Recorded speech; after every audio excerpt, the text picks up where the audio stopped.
मिश्रा आपके बीच इतिहास विषय के साथ उपस्थित हूँ। सरस्वती ग्रुप ऑफ कॉलेजेस के इस डिजिटल प्लेटफॉर्म पर आप सभी का स्वागत है। आपके बीच मध्यकालीन इतिहास का जो चैप्टर है बलबन, जिसका कार्यकाल जो है 1265 से 1287 ईस्वी तक का कार्यकाल है, इसके बारे में हम सभी अध्ययन करेंगे। आइए हम चर्चा करते हैं इसके उद्देश्य की। बलबन के प्रारंभिक जीवन के बारे में हमें जानकारी मिलेगी। दूसरा जो पॉइंट है, बलबन के उत्कर्ष के बारे में हमें जानकारी प्राप्त होगी। तीसरा जो पॉइंट है तो बलबन का राज्यारोहण, यानी कि दिल्ली सल्तनत की गद्दी पर वह कब बैठा, किस प्रकार बैठा, इन सभी बिंदुओं पर हम सभी इस टॉपिक के अंतर्गत चर्चा करेंगे। आइए हम सभी चर्चा करते हैं बलबन के प्रारंभिक जीवन के बारे में। जैसा कि मैंने अभी बताया कि बलबन का कार्यकाल 1265 ईस्वी से लेकर के 1287 ईस्वी तक का कार्यकाल रहा था। बलबन, जिसका वास्तविक नाम बहाउद्दीन था, वह अपने आप को फारस के प्रसिद्ध वंश अफरासियाब का वंशज मानता था, लेकिन इसकी प्रामाणिकता सिद्ध नहीं है। कुछ इतिहासकारों ने उसके बारे में चर्चा भी किया है और अफरासियाब के वंशज होने के प्रमाण की पुष्टि न होने के कारण इस पर अपना प्रमाण का दावा इतिहासकारों ने नहीं किया है। लेकिन हम आगे चर्चा करते हैं कि बाल्यकाल में ही बलबन मंगोलों के द्वारा बंदी बना लिया गया था। जब बंदी बनाने के बाद कुछ मंगोल आक्रमणकारी आक्रमण करने पहुंचे तो मंगोलों ने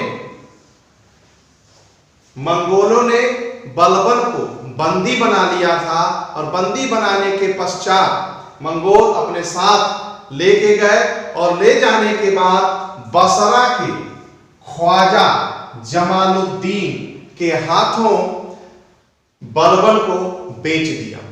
जमालुद्दीन ने बलबन को सैन्य शिक्षा से लेकर के विद्योपार्जन से लेकर के तमाम प्रकार की शिक्षा को दे करके उसे सुसंस्कृत व्यक्ति के रूप में ढाला और आगे चल करके यही जमालुद्दीन ने बलबन को दिल्ली ले जाकर के 1232 ईस्वी में इल्तुतमिश के हाथों बेच दिया। इल्तुतमिश के हाथों बेचने के पश्चात इल्तुतमिश ने भी उसे उसकी योग्यता से प्रभावित होकर के उसने अपने भित्ति में एक नौकर के रूप में रखा। लेकिन दिन प्रतिदिन बलबन के क्रियाकलापों से प्रभावित होकर के इल्तुतमिश ने उसे अपने एक चालीसा दल में सक्रिय सदस्य के रूप में नियुक्त किया।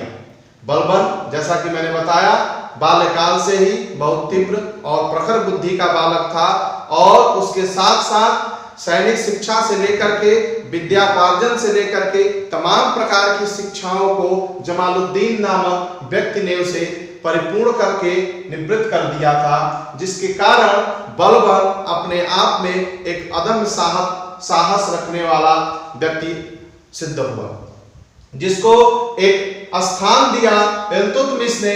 और इल्तुतमिश ने अपने चालीसा दल, जिसे चरगान के नाम से भी जाना जाता है, मैंने पिछले वीडियो में इसकी चर्चा भी किया है कि चरगान यानी कि चालीसा, इसे तुर्कान चहलगान के नाम से भी इतिहासकारों ने भी इसकी चर्चा की है, जिसमें 40 सदस्य होते थे। उनका कार्य था यह शासक या सुल्तान के प्रति कर्तव्यनिष्ठ और ईमानदार होते थे और यह साम्राज्य में अपनी सक्रिय भूमिका का निर्वहन करते थे। उस दल में इल्तुतमिश ने बलबन को स्थान दिया। और दिन प्रतिदिन बलबन उत्तरोत्तर आगे की तरफ बढ़ता गया। इल्तुतमिश की मृत्यु के तदुपरांत इल्तुतमिश के एक पुत्र जिसका नाम है रुकनुद्दीन फिरोज, उसको गद्दी पर बैठाने का तमाम प्रकार का उसके साम्राज्य में जो अमीर वर्ग थे, तुर्क वर्ग थे, रुकनुद्दीन को गद्दी पर बैठाने का लगातार प्रयास कर रहे थे। कुछ समय के लिए रुकनुद्दीन फिरोज जब गद्दी पर बैठा तो गद्दी पर बैठने के तदुपरांत इल्तुतमिश ने, जैसा कि ग्वालियर विजय के पश्चात इल्तुतमिश ने अपना उत्तराधिकारी की घोषणा रजिया के रूप में किया था, लेकिन रजिया का तमाम प्रकार का विरोध हो रहा था। क्यों? क्योंकि यह एक महिला थी और जिसके नाते लोग इसको पसंद नहीं करते थे। तो रुकनुद्दीन फिरोज को गद्दी पर बैठाने की बात चल रही थी और कुछ समय तक उसने शासन भी किया, लेकिन उसके अंदर तमाम प्रकार की कुरीतियां थी जिसके नाते वह आगे अपने साम्राज्य को स्थापित एक नई दिशा न दे सका। लेकिन इसके साथ साथ रुकनुद्दीन के शासनकाल में ही बलबन ने तुर्क अमीरों के साथ मिलकर के रुकनुद्दीन का विरोध किया, जिसके नाते रुकनुद्दीन ने बलबन को बंदी गृह में डाल दिया। लेकिन कुछ समय के पश्चात रजिया जब दिल्ली सल्तनत की गद्दी पर शासिका के रूप में बैठी तो बैठते ही उसने बलबन को बंदी गृह से बाहर निकाल दिया। और जब वह बंदी गृह से बाहर निकला और निकलने के बाद रजिया उसके कार्यों से, क्रियाकलापों से प्रसन्न होकर के बलबन को अमीर ए शिकार के पद पर सुशोभित किया। दिन प्रतिदिन रजिया के शासनकाल में बलबन उत्तरोत्तर वृद्धि करता हुआ चला गया। आगे चल करके रजिया के बाद बहराम शाह नामक शासक दिल्ली सल्तनत के गद्दी पर बैठा और यह भी कोई विशेष अपनी कार्यप्रणाली से लोगों को प्रभावित न कर सका और इसके शासनकाल में भी बलबन बहुत ही तीव्र गति से विकास किया और अपने क्रियाकलापों से बहराम शाह को प्रसन्न करके अमीर ए आखूर नामक पद प्राप्त कर लिया। दिन प्रतिदिन बलबन का विकास होता गया और वह दिल्ली सल्तनत के प्रत्येक छोटे से लेकर के बड़े पद पर पहुंचने में उसे देर न लगी। वह दृढ़ संकल्पित था कि मैं भी दिल्ली सल्तनत का बादशाह बनूं और जैसे में उसे पायदान सीढ़ी दर सीढ़ी मिलती गई और उस पर पूरे मजबूती के साथ अपने कदम को रखता गया और उत्तरोत्तर वृद्धि करता हुआ चला गया। आगे चल करके बहराम शाह ने अमीर आखूर के पद को तो दिया ही, इसके साथ साथ रेवाड़ी और हांसी की जागीर भी बलबन को दे दी।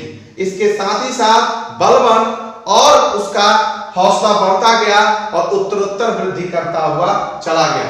आगे चल करके बहराम शाह के बाद 1245 ईस्वी के आसपास मंगोल आक्रमण हुआ उच्च के क्षेत्रों में और 1245 ईस्वी में बलबन ने अपनी पूरी सैनिक प्रतिभा का परिचय देते हुए मंगोल आक्रमणों से दिल्ली सल्तनत को सुरक्षित किया और साम्राज्य को व्यवस्थित किया।